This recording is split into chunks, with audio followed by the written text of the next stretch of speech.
Hello everyone, welcome back to this channel. आज की इस वीडियो में मैं आपके साथ शेयर करने जा रही हूँ क्लास 2 के बच्चों के लिए ईवीएस का एनुअल क्वेश्चन पेपर। इससे पहले मैंने आपके साथ इंग्लिश और मैथ का एनुअल क्वेश्चन पेपर भी शेयर किया है। अगर आपने नहीं देखा है तो चैनल पे आप चेकआउट कर सकते हैं। सो अभी बच्चों के एनुअल एग्जाम स्टार्ट हो गए हैं, तो अगर आप अपने बच्चों को ईवीएस से रिलेटेड प्रैक्टिस कराना चाहते हैं तो वीडियो को पूरा एंड तक देखिए। वीडियो अगर आपको अच्छा लगे, हेल्पफुल लगे तो प्लीज वीडियो को लाइक करें। चैनल पे अगर आप नए हैं तो सब्सक्राइब करके वीडियो अदर पेरेंट्स के साथ शेयर जरूर करें। तो here is the first question, tick the correct option. यहाँ पे बच्चों को कुछ एमसीक्यू क्वेश्चंस दिए गए हैं जिसके बच्चों को ऑब्जेक्टिव ऑप्शंस दिए गए हैं। जो आंसर सही है बच्चों को एज पर द क्वेश्चन उसे टिक करना है। जैसे देखिए पहला है egg is rich source of water, junk और प्रोटीन। तो एग कौन से सोर्स में रिच है, वाटर में, जंक में या प्रोटीन में? तो आंसर क्या होगा? Egg is rich source of protein, यानी कि third is the correct answer.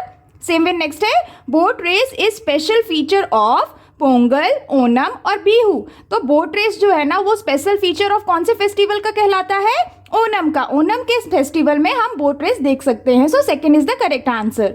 Same way next है we can see different shapes of it every day. दिए गए ऑप्शन में से क्या है जिसको हम हर दिन डिफरेंट शेप में देख सकते हैं? जैसे ऑप्शन है सन, मून या अर्थ। तो आंसर क्या होगा? मून। मून जो है वो हर दिन अलग अलग शेप में हमें दिखने को मिलता है, इसीलिए आंसर होगा moon. Next, who studies law and fight cases. तो ऑप्शन है लॉयर, फार्मर और साइंटिस्ट। तो यहाँ बोला गया कि कौन लॉ से रिलेटेड पढ़ाई करता है और केसेस को फाइट करता है। तो आंसर क्या होगा? लॉयर। लॉयर लॉ से रिलेटेड पढ़ाई करते हैं और केस को फाइट करते हैं, है ना? तो इसीलिए आंसर क्या होगा? Lawyer. First is the correct answer. Same way next है this is a flesh eating animal, cow, tiger और डियर। तो दिए गए ऑप्शन में से कौन फ्लश ईटिंग एनिमल है? Tiger. So second is the correct answer. Same way next है wool is made from. Wool किससे बनता है? कॉटन, रबर और शीप हेयर। तो आंसर क्या होगा? Wool is made from sheep hair. Sheep hair से वुल बनता है। So answer third is the correct. Same way next, grass and mints are herbs, shrubs और ट्री। सो ग्रास और मिंट जो है वो किस कैटेगरी ऑफ प्लांट है? हर्ब से रिलेटेड, श्रब से रिलेटेड या ट्री से रिलेटेड प्लांट है? तो grass and mints are herbs. Herbs है ना, तो first is the correct answer. तो इस तरह के जो भी बच्चों को चैप्टर्स पढ़ाए जाते हैं ना उससे रिलेटेड बच्चों को एमसीक्यू क्वेश्चंस यानी कि मल्टीपल चॉइस क्वेश्चंस जरूर दिए जाते हैं। आप इस तरह से बच्चों को क्वेश्चंस देते हुए बच्चों की प्रैक्टिस जरूर कराएं। ये is the next question, circle the odd one out. तो यहाँ पे हर एक सेट में बच्चों को कुछ वर्ड्स दिए गए हैं, उनमें से जो बच्चों को ऑड वन आउट है ना हर एक सेट में उसे बच्चों को सर्कल करना है। जैसे देखिए पहला सेट देखते हैं, इन्फेंट, बस, चाइल्ड, फादर। तो देखिए यहाँ पे इन्फेंट, चाइल्ड और फादर ये सारे क्या है? ह्यूमन रिलेटेड ग्रोइंग स्टेज है। लेकिन यहाँ पे क्या है? बस दिया है, तो ये ऑड वन आउट हो जाएगा ना, तो इसे हम सर्कल कर देंगे। Next, river, lake, fire, pond. तो देखिए रिवर, लेक और पॉन्ड ये क्या है? वाटर रिलेटेड है और फायर वाटर रिलेटेड नहीं है, इसीलिए ये ऑड वन आउट हो जाएगा, तो सर्कल करना है। Next, seed, seedling, plant, grandfather. तो देखिए सीड, सीडलिंग और प्लांट ये क्या है? ग्रोइंग ऑफ प्लांट्स का स्टेज है, लेकिन यहाँ पे ग्रैंडफादर क्या हो जाएगा? ये ऑड वन आउट हो जाएगा, तो इसे सर्कल कर देंगे। Next, tiger, heart, brain, kidney. तो ऑड वन आउट कौन सा होगा? टाइगर, क्योंकि ये एनिमल है और बाकी सब क्या है? इंटरनल ऑर्गन्स के नेम है। तो इस तरह से ना बच्चों को ऑड वन आउट्स भी दिए जा सकते हैं। आप इस तरह से बच्चों को वर्कशीट बना के प्रैक्टिस जरूर कराएं। Now here is the next question, put a tick for the correct sentence and a cross for the incorrect। तो यहाँ पे बच्चों को सेंटेंसेस दिए गए हैं जिसमें से जो सही सेंटेंस है बच्चों को पढ़ना है, उसे टिक करना है, और जो गलत सेंटेंस हो उसके लिए बच्चों को दिए गए जगह पे क्रॉस करना है। यानी कि ये ट्रू एंड फॉल्स से रिलेटेड वर्कशीट है। जैसे देखिए पहला है autumn is also known as colourful season. Autumn को हम कलरफुल सीजन के नाम से भी जानते हैं। क्या ये स्टेटमेंट सही है या गलत? तो ये सही है स्टेटमेंट, इसीलिए हम यहाँ पे क्या करेंगे? टिक कर देंगे इस तरह से। Next, rivers, lakes and ponds fill up with water in monsoon. Monsoon के सीजन में रिवर्स, लेक्स और पॉन्ड जो है वो फिल अप हो जाते हैं वाटर से। क्या ये स्टेटमेंट सही है? बिल्कुल सही है, तो हम यहाँ पे टिक कर देंगे। Next, rayon is a natural fibre. Rayon natural fibre होता है। क्या ये स्टेटमेंट सही है? गलत है। रेयॉन कौन सा फाइबर है? मैन मेड फाइबर है, तो ये स्टेटमेंट गलत है, तो क्रॉस कर देना है। Next, exercise keeps us active the whole day. अगर हम एक्सरसाइज करते हैं तो उससे हम एक्टिव रहते हैं पूरे दिन के लिए, तो क्या ये स्टेटमेंट सही है? यस, तो हम टिक कर देंगे। Next, an astronaut needs air in space. जो एस्ट्रोनॉट होते हैं उन्हें भी एयर की जरूरत होती है स्पेस में। क्या ये स्टेटमेंट सही है? यस, तो हम यहाँ पे क्या कर देंगे? टिक कर देंगे। Next, plant also need air to prepare their food. जो प्लांट्स होते हैं उन्हें भी एयर की ज़रूरत होती है ताकि वो अपना खाना बना सके। क्या ये स्टेटमेंट सही है? येस, तो हम यहाँ पे टिक कर देंगे। नेक्स्ट, अ फ्लोरिस्ट सेल्स फ्लावर। फ्लोरिस्ट जो होते हैं वो फ्लावर सेल करते हैं। क्या ये स्टेटमेंट सही है? येस, तो ये भी सही है, इसलिए टिक कर देना है। तो इस तरह से बच्चों को ट्रू एंड फॉल्स या फिर टिक एंड क्रॉस करने के लिए दिया जा सकता है। जो भी बच्चों ने चैप्टर पढ़ा है उससे रिलेटेड, तो आप इस तरह से बच्चों की प्रैक्टिस जरूर कराएं। Here is the next question, give 2 examples for each. तो यहाँ पे बच्चों को सेट ऑफ वर्ड्स या सेंटेंसेस दिए गए हैं जिसके लिए बच्चों को 2 एग्जांपल्स ईच लिखने हैं। जैसे देखिए, पहला है plant whose roots we eat. तो और ऐसे प्लांट के नाम लिखने हैं बच्चों को जिसके रूट को हम खाते हैं। जैसे कि देखिए, क्या हो सकता है? रेडिश। रेडिश जो प्लांट है उसको रूट को हम खाते हैं। सेम वे कैरेट, कैरेट को भी हम खाते हैं एज रूट ना, तो इसीलिए ये आंसर हो जाएगा। Next, land transport having 4 wheels. तो 4 व्हील्स से रिलेटेड 2 लैंड ट्रांसपोर्ट का नाम लिखना है। जैसे कि कार, कार के 4 व्हील्स होते हैं। सेम वे ट्रैक्टर लिख सकते हैं, तो ट्रैक्टर के भी 4 व्हील्स होते हैं और ये लैंड ट्रांसपोर्ट है। नेक्स्ट देखिए, वाटर बॉडीज। अब वाटर बॉडीज के 2 एग्जांपल्स लिखने हैं। जैसे क्या लिख सकते हैं हम? रिवर, ओशन, तो ये हो गया वाटर बॉडीज। Next, direction. तो डायरेक्शन के 2 एग्जांपल्स लिखने हैं। जैसे कि हम लिख सकते हैं नॉर्थ एंड साउथ, यहां लिख देंगे। Next, any 2 landforms. Landform, any 2 landforms के नेम लिखने हैं। लैंडफॉर्म्स यानी कि जैसे कि वैली लैंडफॉर्म हो गया and same way plains, plains भी लैंडफॉर्म हो गया, तो यहां लिख देंगे। Next, religious festival. तो रिलीजियस फेस्टिवल, 2 रिलीजियस फेस्टिवल क्या हो सकते हैं? बच्चे कुछ भी लिख सकते हैं, जैसे होली, दिवाली, तो ये हमारे रिलीजियस फेस्टिवल हो गए। इसी तरह से बच्चों को कुछ एग्जांपल्स लिखने के लिए जो भी बच्चों ने चैप्टर पढ़े हैं उससे रिलेटेड दिए जा सकते हैं। तो आप इस तरह से वर्कशीट बना के बच्चों की प्रैक्टिस जरूर कराएं। अब here is the next question, underline the correct answer. तो यहाँ पे बच्चों को सेंटेंसेस दिए गए हैं जिसके लिए बच्चों को ब्रैकेट में 2 ऑप्शंस दिए गए हैं। उनमें से जो सही है बच्चों को उसे अंडरलाइन करना है। जैसे देखिए, पहला है एटमॉस्फेयर और season is the condition of the air that surrounds the earth. तो इसका आंसर क्या होगा? एटमॉस्फेयर, यानी कि एटमॉस्फेयर वो कंडीशन है जो कि हमारे अर्थ को चारों तरफ से एयर से घिरा हुआ रखता है। तो आंसर हो जाएगा एटमॉस्फेयर, इसीलिए हमें इसे अंडरलाइन करना है। नेक्स्ट देखिए, the longest day of the year is 23 जून और 21 दिसंबर। तो आंसर क्या होगा? पूरे साल का लॉन्गेस्ट डे हम किसे कहते हैं? 23 जून को, तो इसे हम अंडरलाइन कर देंगे। नेक्स्ट देखिए, क्विनीन इज अ परफ्यूम और मेडिसिन। क्विनीन जो है वो क्या है? परफ्यूम है या मेडिसिन है? तो जो क्विनीन है ना, ये एक मेडिसिन है जिससे कि मलेरिया को ट्रीट किया जाता है, इसीलिए आंसर हो जाएगा मेडिसिन, इसे अंडरलाइन करेंगे। Next, big seas are called streams और ओशन। जो बिग सीज होते हैं यानी कि बड़े समुद्र होते हैं उसे हम क्या कहते हैं? उसे हम कहते हैं ओशंस, तो इसे अंडरलाइन कर देंगे। Next, plateau, mountains, hills and valleys are water bodies और लैंडफॉर्म। तो जो प्लेट्यू, माउंटेन्स, हिल्स और वैलीज होते हैं उसे हम क्या कहते हैं? वाटर बॉडीज या लैंडफॉर्म? आंसर होगा लैंडफॉर्म, तो इसे अंडरलाइन करेंगे।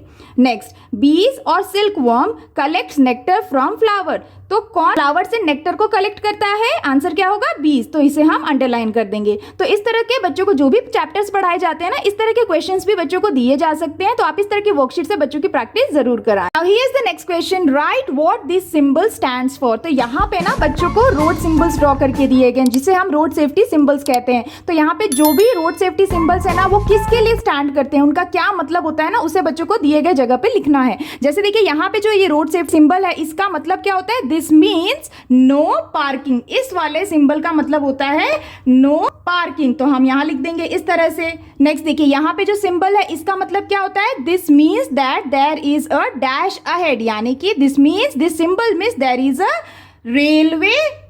रेलवे क्रॉसिंग अहेड, इस तरह से लिख देंगे। नेक्स्ट देखिए, यहां पे जो सिंबल है इसका मतलब क्या होता है? इसका मतलब होता है दिस मीन्स नो एंट्री, तो हम यहां लिख देंगे नो एंट्री। नेक्स्ट, यहाँ पे देखिए, यहाँ पे एक सिंबल ड्रॉ करके दिया गया, इसका मतलब क्या होता है? दिस मीन्स नो हॉर्न, यानी कि यहाँ पे हॉर्न बजाना मना है, सो नो हॉर्न, इस तरह के सिंबल का मतलब होता है। नेक्स्ट देखिए, यहाँ पे ये जो सिंबल ड्रॉ किया गया इसका मतलब क्या होता है? दिस मीन्स जीब्रा क्रॉसिंग, हम यहाँ लिख देंगे जीब्रा क्रॉसिंग, इस तरह से। तो इस तरह से ना बच्चों को सेफ्टी, रोड सेफ्टी रूल्स पढ़ाए जाते हैं ना, तो इस तरह से बच्चों को सिंबल्स, हर एक सिंबल्स क्या सिंबलाइज करते हैं ये बच्चों को बताया जाता है। तो इस तरह की वर्कशीट भी बच्चों को दी जा सकती है, आप इस तरह से बच्चों की प्रैक्टिस जरूर कराएं। Here is the next question, match the following. तो यहाँ पे मैचिंग की वर्कशीट दी गई है जहाँ पे बच्चों को एक साइड में जो वर्ड्स है उससे रिलेटेड अदर साइड में बच्चों को करेक्ट आंसर ढूंढना है और मैच करना है। जैसे देखिए पहला है अर्थ, तो अर्थ का आंसर क्या होगा, earth is a planet, so it is a planet, तो इसके साथ मैच कर देंगे। नेक्स्ट देखिए रॉकेट, तो रॉकेट क्या है, use to travel in space, ये रॉकेट की मदद से हम ट्रैवल करते हैं स्पेस में, तो इसके साथ मैच करेंगे। Next valleys and hills, valleys and hills क्या है, लैंड फॉर्म्स हैं, तो इसके साथ मैच कर देंगे। नेक्स्ट लेदर, लेदर क्या है, लेदर हमें एनिमल के स्किन से मिलता है, तो इसके साथ मैच करेंगे। नेक्स्ट रोड साइन, तो road sign to control traffic and avoid road accident, तो रोड साइन का हम इसलिए यूज करते हैं ताकि ट्रैफिक को कंट्रोल कर सके और रोड एक्सीडेंट से बच सके। नेक्स्ट मटन, मटन का मतलब क्या हो गया, meat of goat and sheeps, तो इसके साथ मैच कर देंगे। नेक्स्ट ग्रेप्स, ग्रेप्स क्या है, क्लाइंबर्स, तो इसके साथ मैच करेंगे। तो इस तरह से बच्चों को जो भी चैप्टर पढ़ाए जाते हैं ना उससे रिलेटेड बच्चों को इस तरह की मैचिंग की वर्कशीट जरूर दी जाती हैं, तो आप ऐसे आप बच्चों को मैचिंग की वर्कशीट से रिलेटेड वर्कशीट बना के बच्चों की प्रैक्टिस जरूर कराएं। Now here is the next question, rearrange the letters to make word and write। तो यहाँ पे ना बच्चों को कुछ वर्ड्स दिए गए हैं जिसके लेटर्स को जंबल करके दिया गया है, तो बच्चों को ना सेंटेंस पढ़ते हुए ये आइडेंटिफाई करना है कि वो कौन सा वर्ड है, उसे बच्चों को ठीक से अरेंज करके दोबारा लिखना है। जैसे देखिए पहला है my father goes to office by, यहाँ पे जो वर्ड है इसे अगर हम सही तरीके से लिखेंगे तो क्या होगा, my father goes to office by car, तो यहाँ पे लिख देंगे CAR कार, इस तरह से। Next I am going to Delhi by, यहाँ पे जो कौन सा वर्ड है इसे अगर हम ठीक से रीअरेंज करेंगे तो बनेगा ट्रेन, TRAIN ट्रेन, इस तरह से। Next Tom went to Paris by, यहाँ पे जो वर्ड है इसे अगर हम सही से रीअरेंज करेंगे तो क्या बनेगा, Tom went to Paris by aeroplane, तो हम यहाँ लिख देंगे AEROPLANE एरोप्लेन, इस तरह से। Next we saw a dash that sailed in the sea, तो यहाँ पे कौन सा वर्ड है, we saw a ship that sailed in the sea, तो यहाँ पे हम क्या लिख देंगे, शिप का सही स्पेलिंग SHIP शिप, इस तरह से। Next we can talk to people instantly using, हम किसी से भी बात कर सकते हैं इंस्टेंटली, किसकी मदद से, टेलीफोन की मदद से, तो हम यहाँ लिख देंगे TELEPHONE टेलीफोन, इस तरह से। Next we can talk using, हम किसकी मदद से बात कर सकते हैं, माउथ, यहाँ पे जो वर्ड है इसे अगर हम रीअरेंज करेंगे तो बनेगा माउथ, MOUTH माउथ।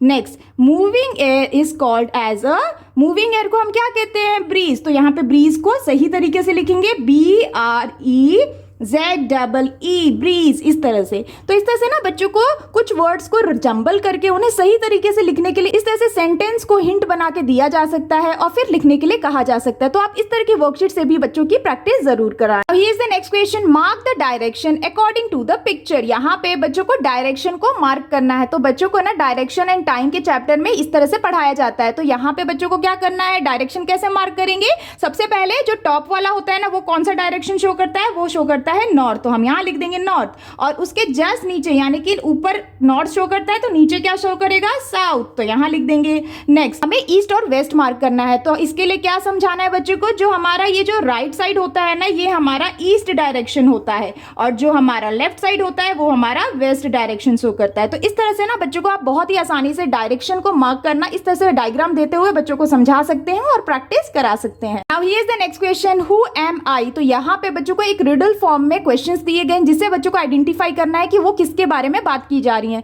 जैसे देखिए पहला है it helps to digest food, तो कौन हमारे फूड को डाइजेस्ट करने में हेल्प करता है, आंसर क्या होगा, स्टमक, तो हम यहाँ लिख देंगे स्टमक, इस तरह से।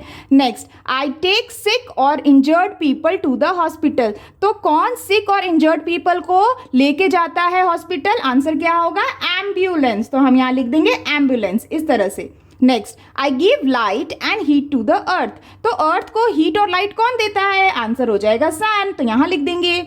Next I help in the movement of sail boats and glider, कौन सेल बोट्स के मूवमेंट और ग्लाइडर के मूवमेंट में हेल्प करता है, आंसर क्या होगा, एयर, एयर की मदद से सेल बोट और ग्लाइडर मूव होते हैं, सो आंसर एयर हो जाएगा। Next I was used in olden days to convey message in written, हम ओल्डन डेज में रिटन फॉर्म में मैसेज कन्वे करते थे, किसकी मदद से, लेटर्स की मदद से, तो हम यहाँ लिख देंगे लेटर, इस तरह से।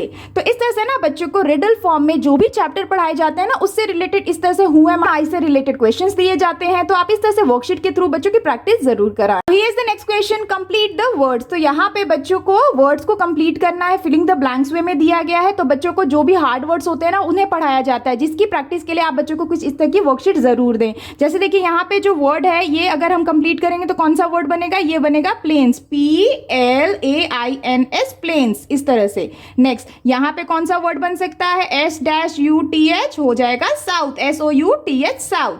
नेक्स्ट यहाँ पे कौन सा वर्ड हो सकता है, WIND विंड। नेक्स्ट यहाँ पे ये कौन सा वर्ड है, कम्युनिकेशन, COMMUNICATION कम्युनिकेशन। नेक्स्ट यहाँ पे कौन सा वर्ड होगा, ये हो जाएगा रिवर्स, RIVERS रिवर्स।